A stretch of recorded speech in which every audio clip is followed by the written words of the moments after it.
Efter allt vi har sett, ska vi tro på psykiatriker när de hävdar att deras nästa banbrytande upptäckt precis står för dörren? Och om psykiatri inte fungerar, vad ska vi göra då?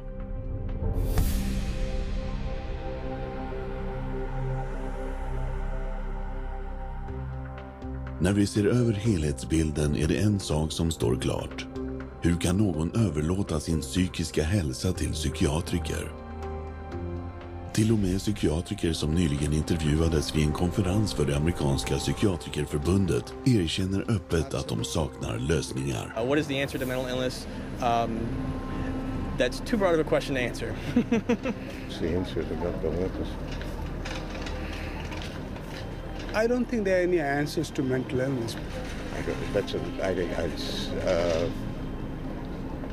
We still need a better answer than the one we have now for mental illness. I can't even understand the question, I guess. There's no real answer. You can't. These are like chronic problems. You can't just cure somebody. Eftersom psykiatrin inte har några lösningar, hur ska vi hjälpa dem som har väldigt påtagliga och allvarliga psykiska problem? Det finns faktiskt många svar. Men de kommer du inte att höra talas om från psykiatriker som förskriver psykofarmaka. En lösning var Soteria-projektet som startades 1971 av den dåvarande chefsforskaren inom schizofreni vid National Institute of Mental Health, Dr. Lauren Mosher. Lauren Mosher developed this program, through NIMH to look at this because they were starting to have in the research a debate about whether the medications were actually being helpful or whether they were actually causing some problems. They would create a community-based center where people diagnosed with schizophrenia could go.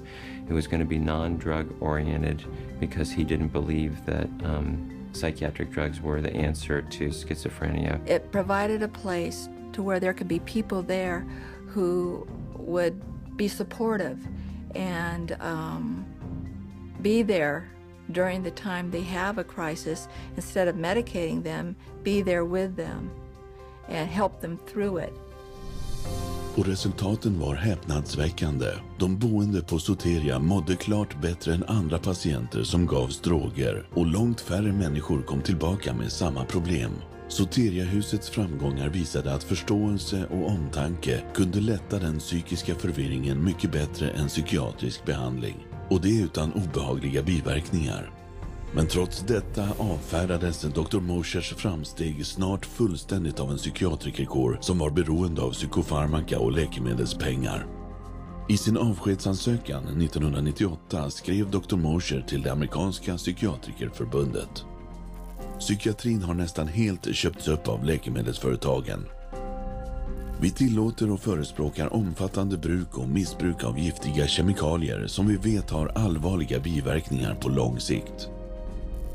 Är psykiatrin en bluff så som den utövas idag? Tyvärr är svaret huvudsakligen ja. When people ask me about why aren't there more places to get this type of treatment and why is biopsychiatry kind of taken over? If they were effective, why did they go away? And I really think that it goes back to the question of money. På grund av politiska påtryckningar från det psykiatriska etablissemanget och otillräcklig finansiering är fredade platser som Soteria mycket sällsynta. Men man kan finna dem. De allvarligt sjuka kan tillfriskna och gör också det. Men hur är det med vanliga och alldagliga problem av psykisk eller känslomässig karaktär såsom depression eller humörsvängningar? Utan att ta till psykiatri, hur kan vi avhjälpa dem? Det är lättare än man tror, eftersom det finns gott om bevis på att mer än hälften av alla psykiatriska problem faktiskt härstammar från ett underliggande och dolt fysiskt tillstånd. I would say nearly 100% of the time when someone comes in wishing to get off of an antidepressant, I find some underlying issues that weren't addressed originally that may have contributed or else caused their mood disorder. And you start to look at all the different factors in their life. A lot of times you can find that there's multiple different reasons that someone's not feeling well. Viruses can cause depression. Digestive issues can cause depression and anxiety. Iron deficiency is very connected to depression. One of the effects of pesticide poisoning is depression. Little children, if they get a streptococcal infection, can become obsessive and compulsive. I've seen people with bipolar disorder manic depression who have food allergies. Pretty much any kind of psychiatric problem can be associated with a low thyroid state. A ton of difficulties that a person has that can manifest itself as a supposed mental illness, but you fix the hormone, you fix the gland, you fix the nutrition. Miraculously, you can also fix the quote-unquote mental illness. Why a psychiatrist cannot get to the root of a person's problem, that's the million-dollar question. I have absolutely no idea. They could. They learn it in school. They could just as easily run a blood test as I could run a blood test. They could run all the diagnostic tests I can. They study anatomy, physiology, pathophysiology. They just choose on their own to treat symptoms. Hur är det med andra vars psykiska problem inte kommer sig av ett underliggande fysiskt problem? Divorcing parents, a change in babysitters, moving in the middle of a school year. Those can cause disruptions in the normal flow of sitting in a class and paying attention. Good things are seen as stressful as bad things. Buying a house can be as stressful as losing a house. Getting married can be as stressful as getting divorced. But it may be some situational anxiety, situational depression that would have resolved on its own years ago. And the patient's been on medicine for years. Well, it is ridiculous to think that normal depression or grief from normal life circumstances should be treated with medication. We didn't think this way before we had them because people just took it for granted that life was difficult at times. It was stressful, painful, and, difficult emotions, be they anger, pain, sadness, grief. All these things are normal reactions, and to cover that up with medication is really to turn your back on what makes us human beings, which is our emotions. Givetvis kräver allvarliga psykiska problem ibland hjälp från andra. Men på grund av att läkemedelsföretagens enorma finansiella styrka säkerställer psykiatrikers maktpositioner från vilka de kan påverka allmänheten, media och resten av läkarkåren får man bara höra om psykofarmaka som behandlingsmetod. Men det finns en sak som konsumenten kan göra. Insistera på samtycke med fullständig och exakt information. Informed consent boils down to the patient must be told about their diagnosis and what the risks and benefits and alternatives are to the treatment. Risks and benefits and alternatives to the treatment, risks, benefits and alternatives to not treatment. Så vad är det väsentliga när det gäller informerat samtycke till psykofarmaka? 1. Psykiatriska störningar är inte faktiska sjukdomar som kräver läkarvård. 2. Det finns inga vetenskapliga bevis på att psykiatriska medel löser eller botar några psykiska problem. 3. Psykiatriska medel döljer symptom och ger allvarliga biverkningar på kort och lång sikt. 4. Psykiatriska medel kan orsaka vanebruk och beroende. 5. Huvuddelen av alla psykiska problem orsakas av en underliggande fysisk sjukdom. 6. Oavsett hur svår den känslomässiga eller psykiska smärtan är, finns det många effektiva alternativ där man inte använder sig av psykiatriska medel. Tyvärr får patienter sällan höra dessa punkter. I have over 2,000 clients, and I can honestly say 100% of them that have come to me, it has either been suggested that they take psychiatric drugs or they actually have taken them. And probably 70 to 80% have actually fallen into the trap and taken the psychiatric drugs because they didn't know what else to do. 50% of patients who are not treated for depression come out of it on their own without any therapy. Okay, that's never on an informed consent, but it is a fact. So, there's never a full informed consent. Men sanningen håller på att komma fram. 14 delstatliga lagar i USA inskränker nu kraftigt psykiatrins diagnostisering och neddrogning av barn.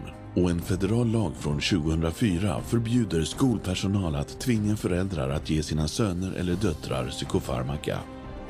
Dessutom har USAs Food and Drug Administration försett antidepressiva preparat med en blackbox-varning för självmord bland barn och tonåringar.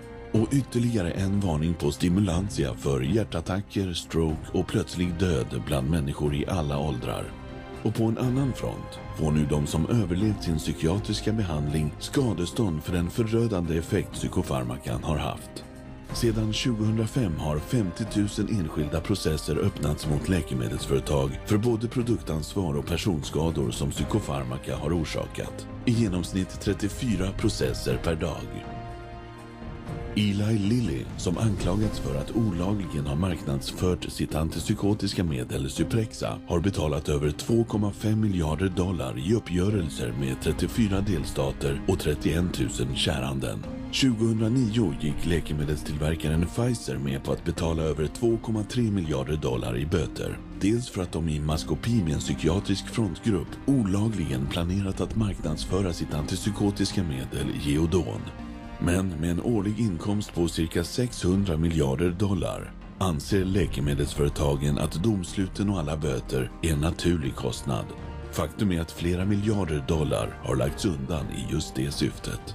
The pharmaceutical industry has such a huge financial base that even hundreds of millions of dollars in fines is basically meaningless to them.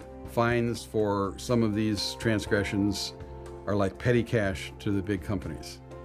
They're more concerned about the reputation that might be damaged by this.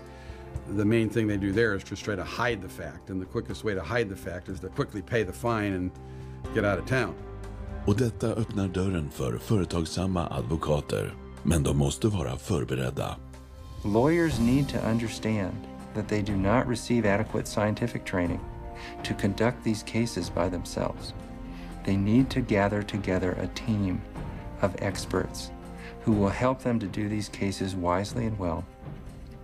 And then other people will begin to see the rates of success that we have had over the last 12 years doing what I call science-intensive litigation. You have to go to the experts in the field and say, okay, bring your expertise to bear, come to court, and tell people what you know. I have found that there's an overwhelming number of people that when they see the atrocities that have occurred with psychiatry and the way people have been treated, they are very willing to come over and testify against psychiatry and testify against techniques that are being used. Rättssystemet är bara ett område där folk talar ut. Du kan också hjälpa till genom att dela denna dokumentär med dina kollegor, klienter, patienter, vänner och anhöriga. När du gör det besvarar du vår slutliga fråga. Vad kan jag göra för att skydda vår värld från det hot som psykiatrin och psykofarmaka utgör? Skaffa fakta på cchr.org.